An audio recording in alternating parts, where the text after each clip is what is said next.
নমস্কার এভরিওয়ান, সবাইকে ওয়েলকাম করছি নতুন একটি রেসিপি দেখার জন্য। আশা করি আপনারা সবাই ভালো আছেন এবং সুস্থ আছেন। আজকে শুধুমাত্র আটা দিয়ে একটা পিঠা রেসিপি নিয়ে আসলাম। এই পিঠাগুলো তৈরি করতে কোনো রকম ঝামেলা নেই, কোনো রকম ভাপে দিতে হবে না অথবা রোদ্রে শুকাতে হবে না। কম সময়ে বানিয়ে নিতে পারবেন এবং পুরো বছর সংরক্ষণ করেও খেতে পারবেন। পিঠাগুলো তৈরি করার জন্য প্রথমে আটা নিয়ে নিলাম প্রায় 150 গ্রামের মতো। আটার বদলে আপনারা ময়দা ব্যবহার করতে পারবেন অথবা হাতের কাছে যদি চালের গুঁড়ো থাকে চালের গুঁড়ো দিয়েও পিঠাটা তৈরি করে নিতে পারবেন। আমি স্বাদ মতো লবণ দিয়ে দিলাম। এবার নর্মাল জল দিয়ে একটা পাতলা বেটার তৈরি করে নিতে হবে। আর জলের পরিমাণটাও আমি বলে দিচ্ছি, 1 বাটির মতো যেহেতু এখানে আটাটা ব্যবহার করলাম, ওই বাটির মাপ করে 3 বাটির মতো জল দিয়ে দিব। এই মাপটা কিন্তু ঠিক রাখতে হবে। যে পাত্রে আপনারা আটাটা ব্যবহার করবেন ওই পাত্রে মাপ দিয়ে কিন্তু জলটা ব্যবহার করতে হবে। জলের মাপটা যদি ঠিক থাকে তাহলে পিঠাগুলো তৈরি করতে কোনো রকম সমস্যা হবে না। এখন খুব ভালোভাবে মিশিয়ে নেব।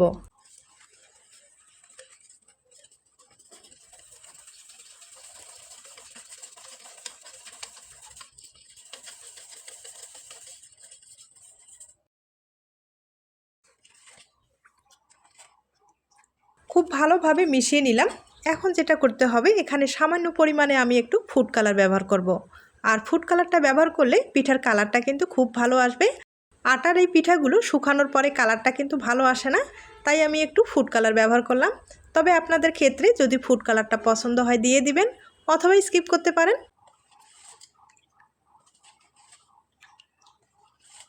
বেটারটা আমি রেডি করে নিলাম। এবার আপনাদের চুলায় নিয়ে যাচ্ছি।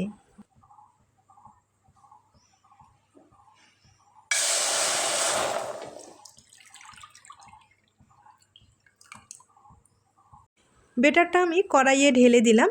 এবার নেড়ে চেড়ে নিতে হবে। আর নাড়াচাড়া কিন্তু এখন কোনো অবস্থায় বন্ধ করা যাবে না, ভিতরে লেগে যেতে পারে। আর চুলার আঁচটা একবারে কিন্তু কম করে দিতে হবে। কম করে দেওয়ার পরে এভাবে নেড়ে চেড়ে মিশ্রণটাকে ঘন করে নিয়ে আসতে হবে। আর আটার মিশ্রণটা খুব তাড়াতাড়ি কিন্তু ঘন হয়ে আসবে। আর আবারও বলছি, চুলার আঁচটা একবারে কম করে দিয়ে এই কাজটা করে নিতে হবে।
আটার মিশ্রণটা একবারে ঘন করে তৈরি করে নিলাম।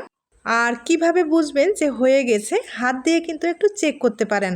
হাতে যখন দেখবেন একটু কিন্তু লাগছে না, তার মানে ডোটা খুব ভালোভাবে তৈরি হয়ে গেছে।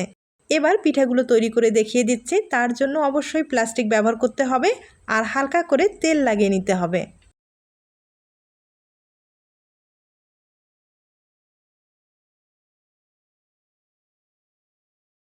আর ডোটা কিন্তু অবশ্যই ঢেকে রাখতে হবে। গরম অবস্থায় পিঠাগুলো তৈরি করে নিতে হবে। তার জন্য অবশ্যই একটা সিরিঞ্জ লাগবে। সিরিঞ্জের সাহায্যে আমি পিঠাগুলো তৈরি করে নেব। আর সিরিঞ্জে অনেকগুলো ছিদ্র করা আছে।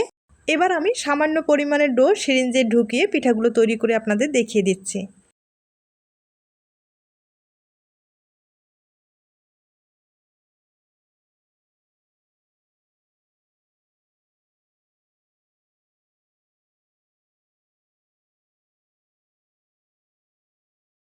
একবারে সহজভাবে এই পিঠাটা তৈরি করা যায়, হয়তোবা দেখে বুঝতে পেরেছেন।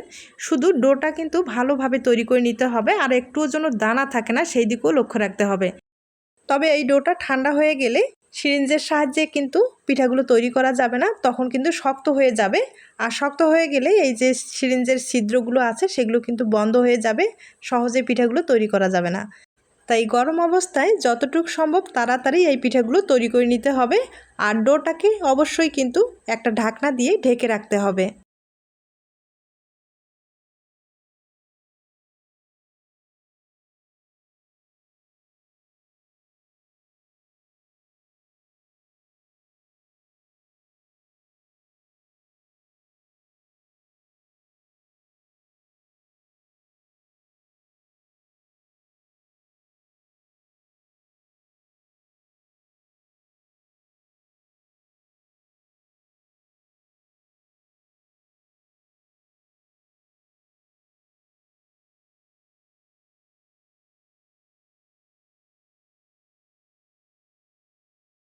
আমি অনেক কয়েকটা পিঠাই তৈরি করে আপনাদের দেখিয়ে দিলাম, আর দেখতে পাচ্ছেন আমি কিন্তু অনেকগুলো পিঠাই তৈরি করে নিলাম। এই পিঠাগুলো রোদ্রে শুকাতে হবে, তবে রোদ্রের যদি ব্যবস্থা না থাকে সেক্ষেত্রে ফ্যানের নিচে শুকাতে পারেন। আর আমি কিন্তু এগুলো ফ্যানের নিচে রেখে শুকিয়ে নিলাম।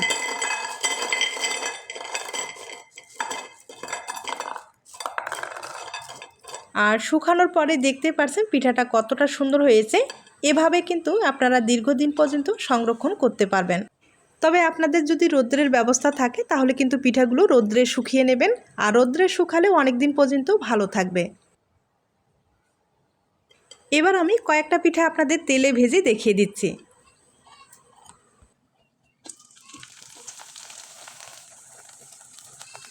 এই পিঠাগুলো এতটাই হালকা, তেলে দেওয়ার সাথেই ফুলে কিন্তু ডবল হয়ে যায়, দেখতে পারছেন।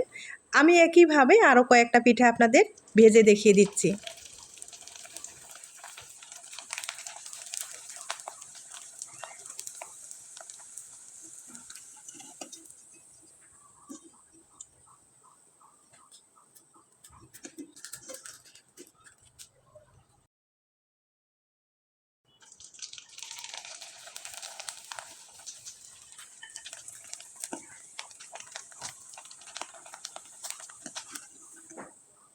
আমি কয়েকবার আপনাদের ভেজে দেখিয়ে দিলাম, আর ভাজানোর পরে দেখতেই পারছেন পিঠাটা কতটা সুন্দর হয়েছে। যদি আপনারা মিষ্টিটা পছন্দ করেন তাহলে কিন্তু উপর থেকে একটু চিনি ছড়িয়ে দিয়ে খেতে পারেন, অথবা গুড়ের শিরা তৈরি করেও দিতে পারেন।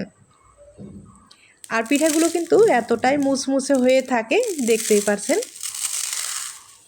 পিঠার এই রেসিপিটি আপনাদের কাছে যদি ভালো লেগে থাকে তাহলে একটা লাইক দিতে ভুলবেন না, আর অবশ্যই বাড়িতে একবার হলো ট্রাই করে দেখবেন।